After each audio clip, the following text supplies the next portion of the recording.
सभी को राम राम। संकट चौथ की व्रत कथा, इसे कटक चौथ तथा वैशाखी चौथ भी कहा जाता है। चतुर्थी तिथि को मनाई जाती है। इस चौथ की व्रत की कथा यह है, एक बूढ़ी स्त्री थी और उसके एक बेटा था। इसके अलावा उनके परिवार में कोई भी नहीं था।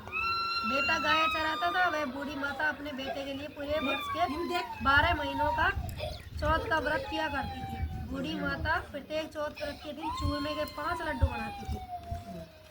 इन 5 लड्डुओं में से एक लड्डू चौथ माता को चढ़ाती, एक लड्डू गणेश जी को चढ़ाती और एक लड्डू हथकार को निकालती, एक अपने बेटे को खिलाती और एक लड्डू स्वयं खा जाती थी। एक बार गांव के लोगों ने उस लड़के को भड़का दिया कि तुम्हारी माँ तो चौथ माता के नाम पर चूरमे के लड्डू खुद बनाकर खाती है, तुम्हें बासी रोटी देती है। उन बातों में आकर लड़का बहक गया और घर जाकर अपनी माँ से बोला, माँ मैं तो दिन भर जंगल में गाय चराता हूँ, उस पर तुम मुझे ठंडी बासी रोटी खाने को देती हो और तुम खुद चौथ माता के नाम पर चूरमे के लड्डू खाती हो। इसलिए अब तुम या तो मेरे को छोड़ दो या फिर चौथ माता को छोड़ दो। यह सुनकर बूढ़ी माँ ने कहा, बेटा मैं तो तेरे लिए ही चौथ माता का व्रत रखती हूँ, इसलिए मैं चौथ माता को नहीं छोड़ सकती हूँ। इस पर बेटा बोला, ठीक है माँ, तू चौथ माता को मत छोड़, लेकिन अब तो मैं विदेश जा रहा हूँ। यह सुनकर माँ बोली, अच्छा बेटा जैसे तेरी इच्छा, तू विदेश तो जा रहा है लेकिन यह आखा ले जा। जब तेरे ऊपर कोई संकट आए तो चौथ माता का नाम लेकर इसको पूर देना, तेरा संकट टल जाएगा। तब बेटा अपनी माँ के द्वारा दिए हुए आखा को लेकर विदेश को रवाना हो गया। थोड़ी दूर चलने पर एक नई नदी आई। उसे पार करने के लिए कोई रास्ता नहीं था। तब बेटे ने आखा पूर कर कहा, हे चौथ माता, अगर तू साची है तो रास्ता बना दे। उसके इतना कहते ही नदी में रास्ता बन गया और आगे जाने पर एक भयानक जंगल मिला जिसमें बेटा भड़क गया। तब बेटे ने आखा पूर कर चौथ माता का नाम लिया तो उसे सही रास्ता मिल गया। आगे चलते चलते बेटा एक नगर में पहुंचा। वहां उसने देखा कि एक विधवा औरत बैठी बैठी आटा पीस रही थी और साथ साथ रो भी रही थी। यह देखकर बेटे ने उस विधवा औरत से पूछा कि हे माता, तुम क्यों रो रही हो?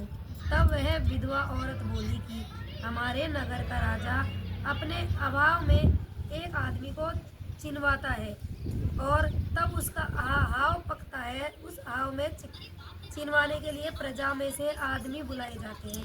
इसी क्रम में अब हमारी बारी आई है। मेरे तो एक ही लड़का है और कल राजा के भाव में उनको चिनवाया जाएगा। यह सुनकर बेटा बोला, हे माता तुम घबराओ मत, कल तुम अपने लड़के को जगह मुझको भेज देना। इस समय तो मुझे बहुत भूख लग रही है, इसलिए तू मुझको भरपेट भोजन करा दे। तब उस विधवा औरत ने उसे भरपेट भोजन करा दिया। भोजन करके वह लेट गया और शीघ्र ही गहरी नींद में सो गया। वह विधवा औरत सोचने लगी कि अपने लड़के की जगह पर उसको कैसे भेज दूं। अगले दिन राजा के आदमी आए और पूछने लगे कि तेरा लड़का कहाँ है। तब विधवा औरत ने रोते हुए उस सोते हुए की तरफ इशारा किया। तब राजा के आदमी उस सोते हुए को जगाकर अपने साथ ले चले। फिर जब राजा के आदमी उसे हाव में चुनने लगे तो आखा पूर कर बैठ गया और बोला, हे चौथ माता, यह संकट भी तू ही मेटना। इतने में ही हाव पककर तैयार हो गया। यह देखकर राजा के आदमी आश्चर्यचकित रह गई और राजा के पास जाकर बोले, हे महाराज, जो हाव महीने भर में पककर तैयार होता था वह केवल एक दिन में पककर तैयार हो गया। यह सुनकर राजा भी उसे देखने आया।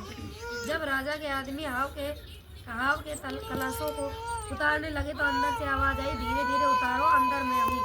यह सुनकर राजा को बड़ा आश्चर्य और वह बोला, इस हाव में से आज तक कोई नहीं बोला, आज कौन भूत जिन्न बोल रहा है? तब अंदर से आवाज आई, मैं कोई भूत जिन्न नहीं हूँ, बल्कि वह आदमी हूँ जिसे तुम्हारे लोगों ने इस हाव में चीना था। तब राजा के आदमियों ने हाव खोलकर देखा तो पाया कि वह आदमी तो जिंदा है और उसके आसपास हरे भरे जुआरे उग रहे हैं। यह देखकर राजा उनसे पूछा, तुम जिंदा कैसे बच गए? इस पर वह बेटा बोला कि मेरी माँ तो चौथ माता का व्रत करती है, उन्हीं चौथ माता की कृपा से ही मैं बच गया। तब राजा ने उसी परीक्षा लेने का विचार किया और कहा कि एक घोड़े पर तुम और दूसरे घोड़े पर मैं बैठ जाऊंगा। तुम्हारे हाथ पैरों में जंजीर बांध दी जाएगी। यदि तेरी चौथ माता साची है तो तेरे बंधे हुए जंजीर मेरे आ बंधेगी। यह सुनकर बेटा तैयार हो गया और वह आँखा पूर कर बोला, हे चौथ माता, अब तू ही मेरा लाज रखना। इसके बाद मैं जैसे ही उसके हाथ पैरों में जंजीर बांधी गई, वह तुरंत ही राजा के हाथ पैरों में आ बंधी। यह देखकर राजा बोला कि तुम्हारी चौथ माता तो सच्ची है, आज से मैं भी उनके भक्त हो गया। फिर राजा ने अपनी लड़की की शादी करके साथ में कर दी, बहुत सारा धन आदि देकर उसे विदा कर दिया।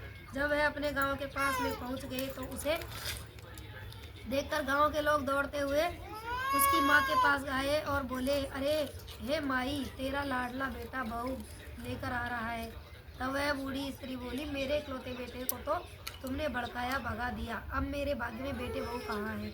इस पर लोगों ने कहा, तुम जाकर तो देखो, वास्तव में तेरा ही बेटा अपनी बहू को लेकर आ रहा है। इस पर बूढ़ी स्त्री ने जाकर देखा तो वास्तव में उसका बेटा अपनी बहू को लेकर आ रहा था। पास जाकर वह बेटा बहू उस माँ के चरणों में पड़ गई। बेटा बोला, हे माँ, तेरी चौथ माता के प्रभाव से ही मेरे सभी संकट टल गए और फिर मैं राजा की बेटी से विवाह करके वापस लौटा हूँ। तब पूरे गांव में यह घोषणा करा दी कि सभी लोग चौथ माता का व्रत किया करें। सभी लोग पूरे वर्ष के 12 महीने की चौथ माता का व्रत किया करें। जो कोई 12 चौथ व्रत नहीं कर सके उसे 4 चौथ अवश्य किया करे। हे चौथ माता, जैसे तुमने उस बेटे के संकट को मेटा, वैसे ही हमारे भी मेट में जय हो चौथ। बस।